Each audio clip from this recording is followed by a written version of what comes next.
Coming up on Look Today, well, the Hyde Collection in Glens Falls receives its largest donation since its inception. I've got details. And Prospect Center in Queensbury will host a volleyball fundraiser tournament happening this weekend. More on that coming up. Plus, an arts trail is coming to downtown Glens Falls. I've got those details, and it's all ahead on Look Today.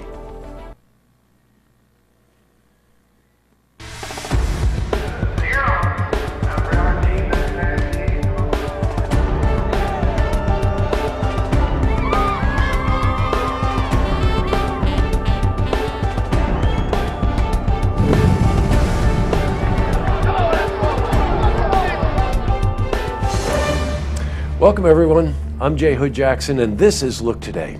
In tonight's program, I sit down with Mayor Joanne Yepsen of Saratoga for an exclusive long-form interview about the recent issues concerning the censure and recusal motions made by the Saratoga City Council. This is a very hot topic. Plus, we have your weather for the Tri-North counties, but first, these headline stories. Well, in our lead story, the Hyde Collection announced today that it received its largest donation since its inception.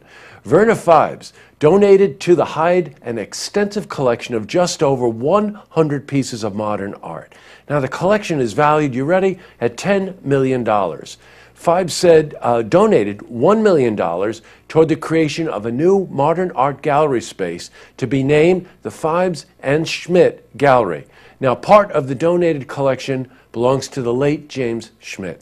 Well, we were at the museum today, and we spoke to Congresswoman Elise Stefanik about the importance of this gift. I'm so excited to be here today at the Hyde to be a part of the ceremony in accepting this extraordinary gift of modern and contemporary art. And this truly will help the entire community. It helps the quality of life. It will have an impact on the quality of our arts education. And it just is an amazing, amazing day for Glens Falls and frankly the region as one of the largest contributions made to an art institution. So I'm so proud to be here today, and I want to thank the generous donors and thank the leaders at the Hyde for their vision and their stewardship in making this happen. Congresswoman, we agree. The donated art, by the way, includes some of the most renowned 20th century artists, such as Joseph Albers, Grace Hartigan, and David Smith. Well, we also spoke to Erin Coe. She's a director of the Hyde Collection. The Hyde Collection, like many of the other arts organizations and cultural organizations in the capital region, is part of the quality of life, right? It contributes and enhances and enriches the quality of life for everyone who lives in this region. And let's face it, great cities are characterized by their quality of life. Well, Erin, we couldn't agree more with you as well. All right, switching from news to weather. The sun came out today. What a day. Temperatures were in the 80s, sunny, beautiful. Let's see how the rest of the week is shaping up. For a more detailed look at our weather, we're going to head to the Glens Falls Weather Center for a look at your first forecast.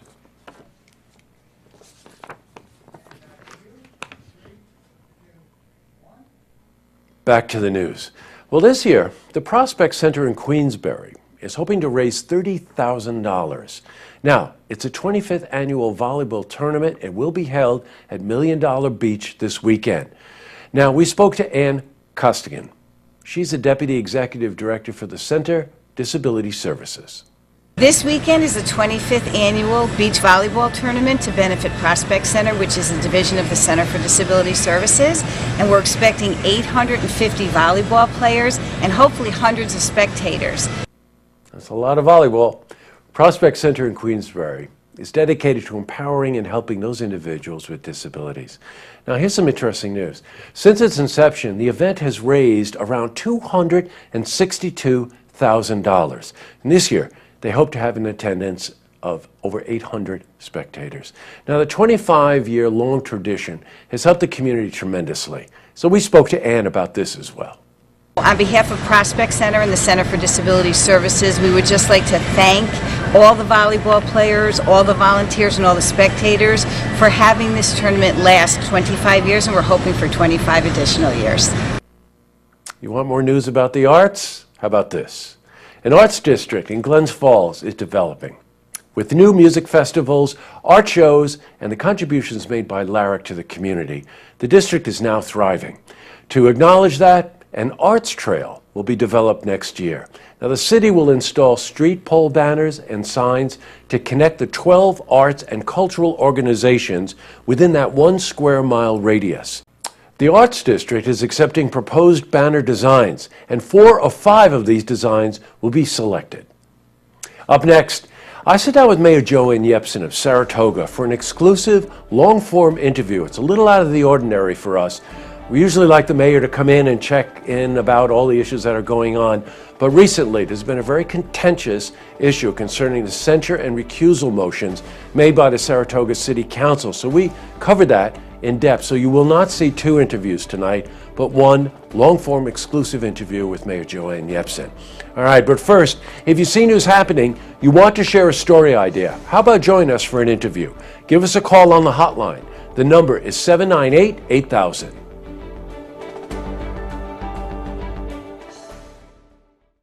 Well, that's all the time we have for this edition of Look Today. Well, I got a bunch of lookouts to get through tonight. This interview that I did today with Mayor Joanne Yepsen was very insightful and reminded me again about how important it is that we present the Saratoga City Council meetings. And we couldn't do it without the generous support of Bruce Cerrone and everyone at Pinnell. So I would just like to acknowledge that. And oh, by the way, my wife and I went there for dinner last week. He won't make the shrimp genoese because the track season. So we had the haddock. It was absolutely amazing. This restaurant is just top shelf. But really, thank you, Bruce, and thank everyone at Pinnell's for making the Saratoga City Council meetings possible. By the way, I also told you about my trip to the Vascular Health Partners in Queensbury.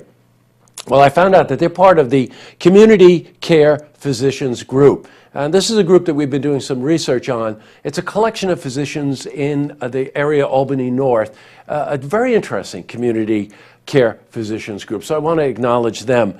And last but not least, I did an interview yesterday that I heard from some of you. It just lit me up. It was the DePue brothers. These are the musicians from, some of them play in the Philadelphia Orchestra, and they're all part of a family of musical talent that rivals Mozart. So they did a little preview last night at a bar here in town, and my wife and I went to it. I thought I was 16 years old. I was jumping up and down. They were doing bluegrass and all kinds of great riffs, and what they term is grassical music, which is a combination of classical and bluegrass. They were so talented. I just have rarely seen musicians at that level performing together and having that much fun. All right. Well, tonight, it's Saratoga City Council meeting. It's an interesting one. All right, and don't forget, you can tune in tomorrow night for the stories that matter to you. Good night, everyone.